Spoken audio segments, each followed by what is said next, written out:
all heard the first part of our interview, but now we are back with Miles, and he's going to be taking us through some of his artwork. So, where are we starting? Ooh, well, we're going to start with my two favorite ones, all of them my favorite, but in these ones in particular, for my doorway entrance, this is my Observe and Meditate. So, Observe and Meditate. Yeah, these are two pieces from my first solo show, and I made them everything in twin pairings, and these in particular was dual pieces, yeah. So the idea was to have the idea of observation, where you have a character that's constantly observing everything. 3 eyes. Yeah, 3 eyes, similar to your iPhone Camera Pro, right? Oh, the 3 eyes. inspiration? Yeah, it's a direct inspiration. Can we go closer? Yeah, so direct inspiration of the iPhone Camera Pro, right? Just the idea that you're constantly being observed or watched through a camera or whatever lens that comes from. And you have this idea of this watchman that's also homage back to these stilt walkers in Caribbean cultures. They're moko jumping. Right? Okay. Yeah, so I wanted to kind of have that nice little blend of like homage and so I kind of make it look a little ominous at the It's same creepy. time. Yeah. Yeah, I wanted to make a fun type of creepy. Yeah, So, I love that. yeah, in complete contrast, we have my character with his eyes completely closed. It's the aspect of meditation. It's the aspect of reflection and thinking about what has happened of everything you have observed. Right. Yeah. So music plays a strong part when it comes to a lot of sampling and remastering like old songs from the 70s, bringing up to like a new genre is like that idea that he is using that mnemonics to like remember things in the past. Kind of like a timekeeper? Yeah, like a timekeeper. Yes. A through line, bringing things back around. Yeah, so his attire is homage to griots in West African cultures. Those are serve as the memory for their cultures. A lot of the elements in the piece itself is homage to the giant piece that I made that is tailoring the story for all the pieces I made in my first collection. So this is a structure that's breaking down piece by piece in a 9-foot painting that I've done that has this very same structure, that also have the same orbs, and I also want to make sure there's a color connection, so the same blue that's used here and the same red that's used over here. So very cool. Yeah. Love this one. And did you already talk about the orbs? What do these represent? Yeah, so the orbs are the same orbs that show up in my giant piece, right? They're green is a representation of somebody that's new to their environment. When you call them green, there's this loop and stuff like that. And purple is a more of a regal color, more royal. That's when you're actually more actualized into the reality that you are, and I wanted to show that he has a hand in both. He understands what happened in the beginning and has to understand how that led to the end. At the end. Yeah. Kari, can you do a close-up? You hear her saying Kari? That is our cameraman. Thank you. Thanks, Kari.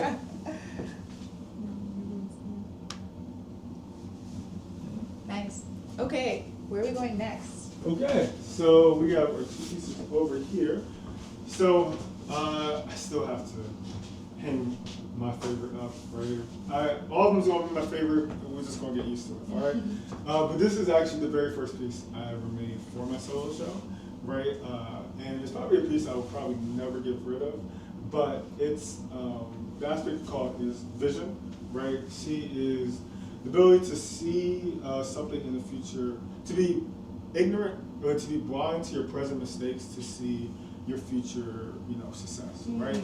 So in the reality that you live in, where it's like me 3 or 4 years back, I was just my first year career-wise as an artist, trying to learn like what's it like to make my first sale, to do my first solo show. I don't know what's happening. Exactly. I'm losing everything. I'm like selling artwork in front of Walgreens during the rain at one period of time. I had to be more focused on the end goal, like where I'm going towards. Long term. Yeah. So it was just like quite glued the eyes that's on her prize.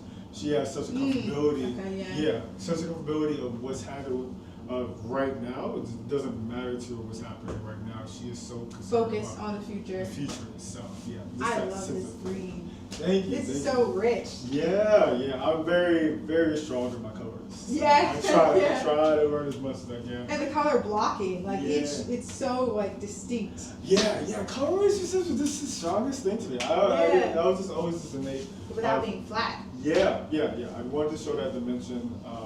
Definitely have to pay huge respect to this guy named Bobby Rogers.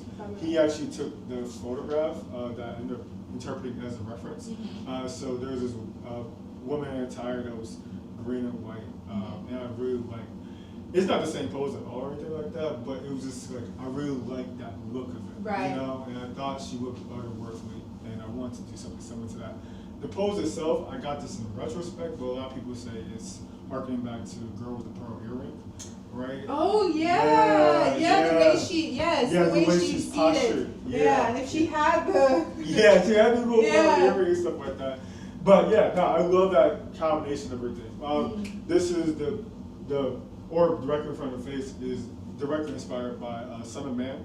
So that is the picture of a green apple that's in front of a guy in a suit with a top hat, right? So just that same aspect of was combining a couple of elements together, output canvas. So I like how orbs like show up in your work so much.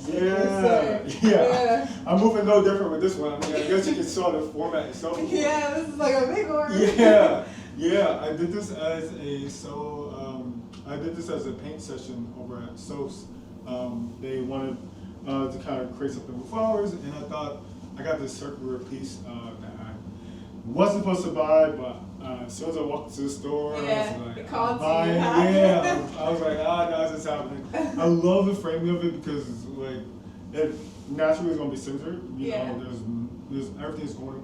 There's no long ways or short ways to display this. So I thought it'd be fun to do like a nice little flower piece, but I wanted to have a dual purpose where I also look like a portrait of somebody, and I wanted to, at least at a distance, say, oh, flowers. Get closer. Oh, this is a person. You know, and I like this person also serving as a vase, but I ended up calling it "She Grew Her Own," like she's growing her own flowers. Right. My people's on social media, Instagram, they called it Tinder-headed, but like tin her head, like People are so clever. I know, yo, I'm like so clever. the bars is I would just never have thought of that. immaculate. Tinderhead. Yeah. That's So great. I thought it was so fun. So I went with that. I love the nose piercing too. Yeah, we can add in a little touch. I think that's so crucial. So many black women have like their nose pierced, especially like gold nose piercing. Oh, gotcha.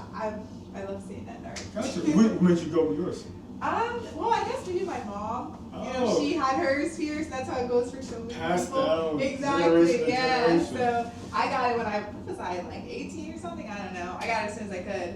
But so many black women have their nose pierced with gold. So. No, I just knew that she needed something. I was like, oh, it's missing a piercing. Yeah, so, she's her adornment. Yeah. I'm pretty sure. Oh yeah, they have nose piercing over here as See, well. you noticed it Perfect too. transition. Perfect Leave transition. planet. Yeah. So this is how this back to that popular song "Where the Fans At." You know? Yeah. So I was seeing that like popping off for a good minute, and I really love like this thing. Yeah. I really wanted to mess around with that shape, especially when they hit the fan. Yes. Like, so I just wanted to like have that nice little summertime vibe. I married something as a doodle when I was doing doodles and threads, and a lot of people really liked it. And so I was like, oh, I'm gonna turn this into a painting when I did another live paint session at a dance party. So I was like, oh, I gotta make a dance painting at a dance party. And then this kind of came about, and I was like, I'm adding in all the details, and she had to have the boots. Yes. You gotta have the fans. And the waist beads. Yeah, too. the details to get into it. Yeah. There's this book called Death of the Author by Anede Okafor. She's a well-known like black sci-fi author, right? And I just love like just the color scheme of the book itself, and I wanted to put that in there as a pay homage to the fan, and also just my own trick, my own memory. Right. I ended up calling the whole piece "The Death of the Dancer" because I just was really thinking like, are people really dancing like that anymore? Yeah. Like, where are we dancing? It's kind of a lost art. Yeah. But the song has kind of brought it back in a way. Like No. people will get up for the right song. Yes, a line dance will definitely let people move in different Yeah. spirit. And I wanted to do all that where I could. So So we can get the mic and move it too. boom. I've been doing.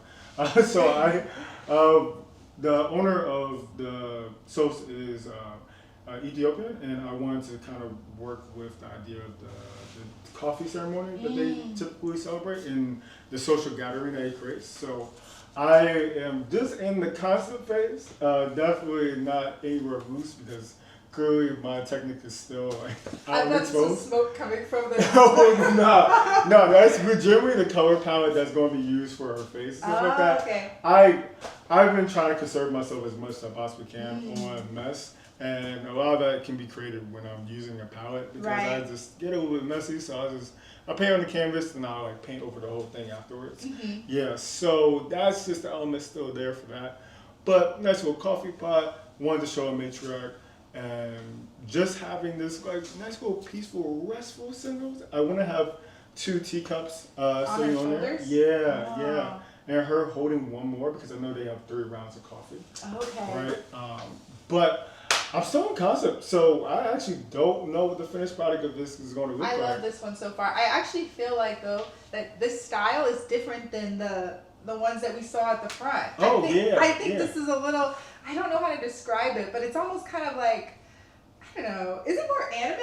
I don't know. It's kind of like I'm looking at her face and then like it's almost just like it reminds me of like a character or something like.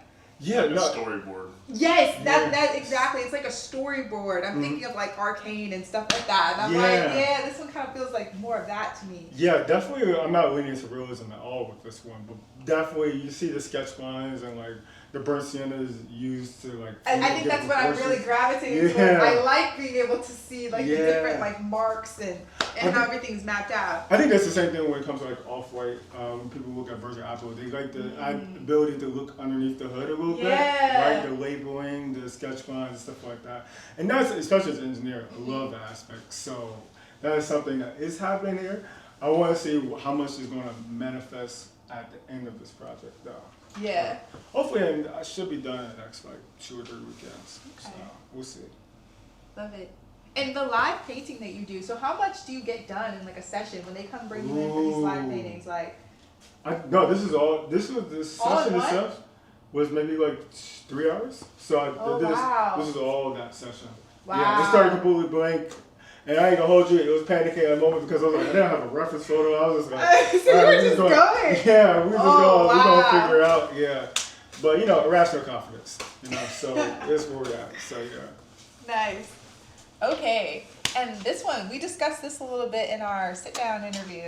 Yeah. So we had a piece of time similar to how you see the paintings in the front.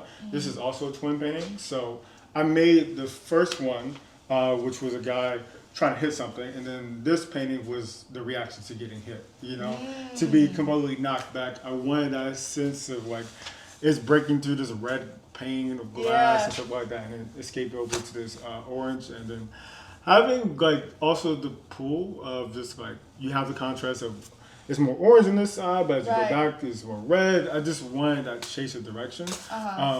The garment itself is supposed to be homage back to the Basotho garment, which is tribe over in Africa. You guys kind of see it in like Black Panther 1, where like they use those as like the shields. Oh, yeah. In fight sequence. Yeah. Yeah, so I wanted to also do something similar to that and have that nice little garment there to Right. be on display. There is a certain tribe that uses this particular Angora hairstyle itself, and I am forgetting that name, and I am indebtedly sorry for that. But It's okay. We can look it up and Yeah. then drop it in the yeah, little I caption. will send it over there. I explained it in one of my videos on TikTok, Yeah. and I don't know why the name's going to escape me right now, but yeah. That's it. So this is actually very, very recent. This is like no less than like maybe a month ago. You watch anime, right? You Little just bit. you was name dropping it. So Hunter x Hunter. This is Okay, a scene yes, from- I know, yeah. Yeah, this is a scene from Hunter x Hunter where Gon was hiding in the Hunter exam underneath like the bushes. Right. Right. So I kind of wanted to, I really like that frame reference, and I thought it was kind of good homage to what it speaks on for like a child's creativity and how that has to be protected and Right. and how it feels and when everybody grows up and like where does that creativity quite go? And I and we with the aspect that maybe it doesn't die per se, but more so it just waits in hiding. You know, it waits for So it's hidden in yeah, these bushes. yeah. So when those like uninhibited ambitions come along, those aspirations to become an astronaut or the next president or Right. the next thing to be coming along, it doesn't quite go away, but it's more so works in silence and hides. Until it can be brought back out. Yeah, yeah. So I mean, for me, my catalyst was probably 2020, venturing over to the art world and exploring as much as I possibly can there. So that is kind of how I visualize that aspect of venturing to your, next big dream, midway through your, career. So Is green your favorite color?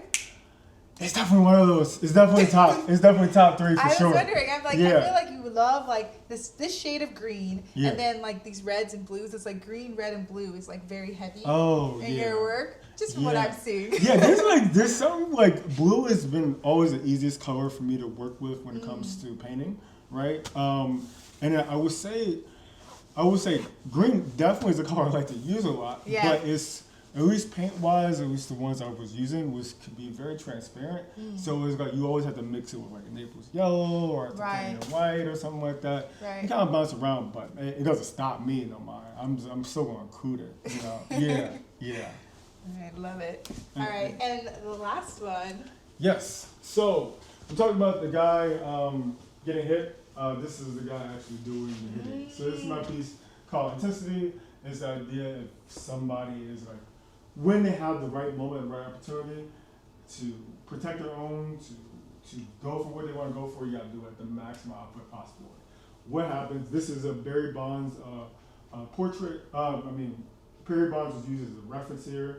The shrubbery that comes off of like around the armbands and around the bottom of the legs, those are actually tribal wear used for Zulu warriors. Wow.